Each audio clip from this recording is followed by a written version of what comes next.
the YouTube time limit. Alright, I'll back. Sorry about that.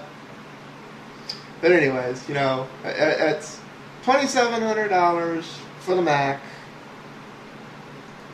That's not... you know, we're doing the 15...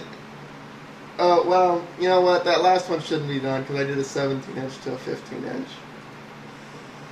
So I'd have to use a different i7. But the other ones are using the i5s were fair comparisons.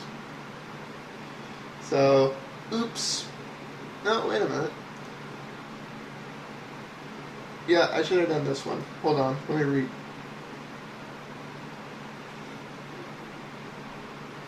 Yeah, this is the i7 2.6. So let's see. 28.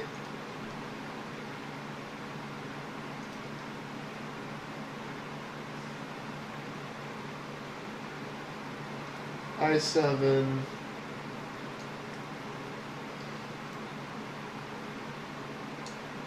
4 gig.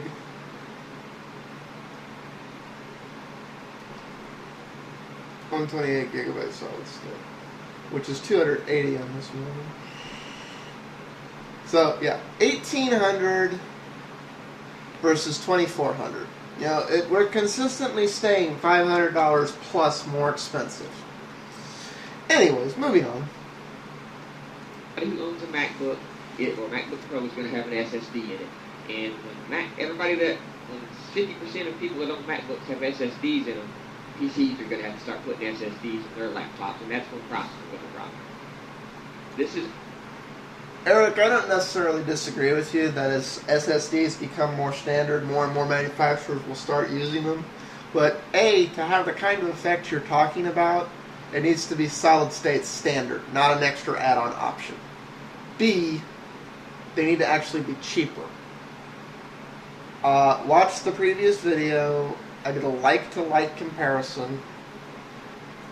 For all intents and purposes, same specs. You know, we're not going to argue about 15-inch versus 15.6 inch and minor differences in other little tiny specs. You know, and I was fair. I did 1066 versus 1066 RAM. I didn't add 1333 and just go on it. I did fair to fair, like to like. And the Mac's over $500 more expensive. Both configured with solid state. So PCs are driving this change much more than Apple. Apple, once again, pushing the industry forward. And let's just stick to SSDs for a minute. If we go to our 15-inch 2.66 most powerful MacBook Pro, 15-inch MacBook Pro, you can get 128 gig SSD for $200. Look at that. I can click 128 gig solid state drive, $200. Okay, I'm not going to cover it again, but watch the previous part. I did this comparison. I covered every single version of the 15-inch. Like, just because the part comes down to $200, it's the difference ain't there. $100 for 128 gig SSD. I can live with 120 gig hard drive in my laptop, especially if it's an SSD. $200 for an SSD. And he said the 15-inch 2.2 gigahertz.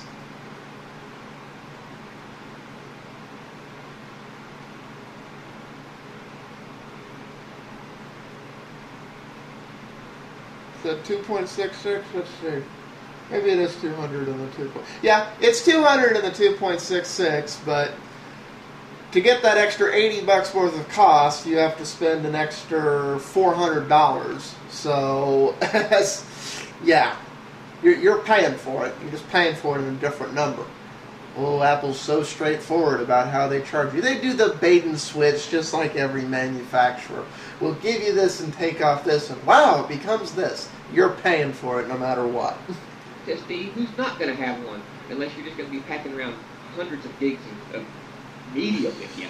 I mean, I got my iPad for that, unless I'm doing some severe work and got some huge problems. Yeah, all 64 gig of it. I just can't iterate enough how important this is. 128 gig solid state drive for $200.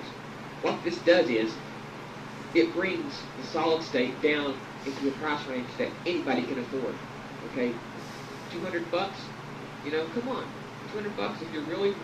that's manageable. If you can afford a MacBook Pro, you can probably afford an extra $200. Maybe not, but more than likely, you will be able to. And $200. Have you ever seen in that 128 gig SSD for $200? Okay, Eric, this is assuming you're going to approve this video response and watch this video. This is a question specifically to you. I want to know the logic here. I want to follow how your mind works and rationalizes and justifies this. How, when the computer costs in excess of $500 more than its PC counterpart, even though a Mac really is a PC, but for the purposes of this Mac versus PC versus Mac, its counterpart. How, when it costs $500 more, is it a savings that the part is $80 less? How is that a savings? How is me paying $500? That's like me going to the gas station and going, I'm going to pay $4.50 for the gas you're charging $3 a gallon for, and I want you to give me 0.8 to 1 gallon for that price.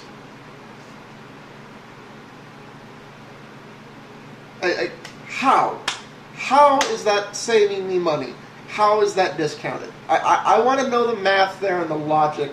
Or not even the math. I want to know the logic on why you think that's less. $100 in a laptop anywhere? Seriously? Maybe they are, but I haven't seen any. Okay? So now they've got, in the 15-inch model, it looks like they've got some kind of new display, because we've got two options now. You can have a 1440 by 900, or you can have a 1680 by 1050, and you can make that high-res glossy or high-res matte or anti-glare. So you can pick a matte display, which I know that's been on it for about 6 months. Somebody told me on Twitter. 17 inches had that for about a year. But the options, I have two display resolution options now, and I have two glossy or anti-glare finish options now. I can get a 128 gig solid-state drive for $200. Okay, I can get 8 gigs of RAM for $400. Okay, well, no, sure. That's why I still got the same thing open here. Let's see, which one do I have open here? Because I'm not going to go through every single model again here. Okay, I'm in the 15-inch. Let's see, I got the solid state, so let's reconfigure for that. Yeah, let's add the solid state. Let's see the difference in RAM. Okay, $400 to upgrade to two 4 gigabyte DIMMs. Let's see how much that costs on Lenovo.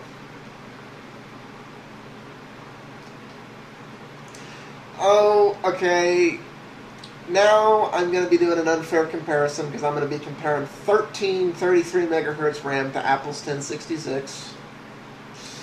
So this system should cost more, but I have a $2,300 or $2,314.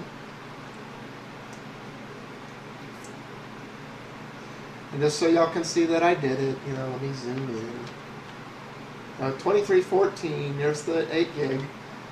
Let's come up here to the Mac. Again, only thing I've changed is the 128, like I changed on the other system. Let's add the $400. So $2,800 system versus a $2,300 system. Slightly less than $500 when you factor in this. That one's $27.99 versus $2,314, but still roughly $400 for all intents and purposes for the end user. So, yeah. So Apple's coming down a lot on their RAM here in the past few years. Okay? So think about this. Well, they're doing that because they're selling old RAM. They're selling you. This MacBook Pro has the i7. Apple's still selling 1066 RAM. I don't understand why Apple isn't selling 1333 megahertz RAM. If anything, Apple should be one of the ones leading. They say they're leading and they're innovating and they're selling. With 1600 and 1800 megahertz RAM being out, why isn't Apple offering that?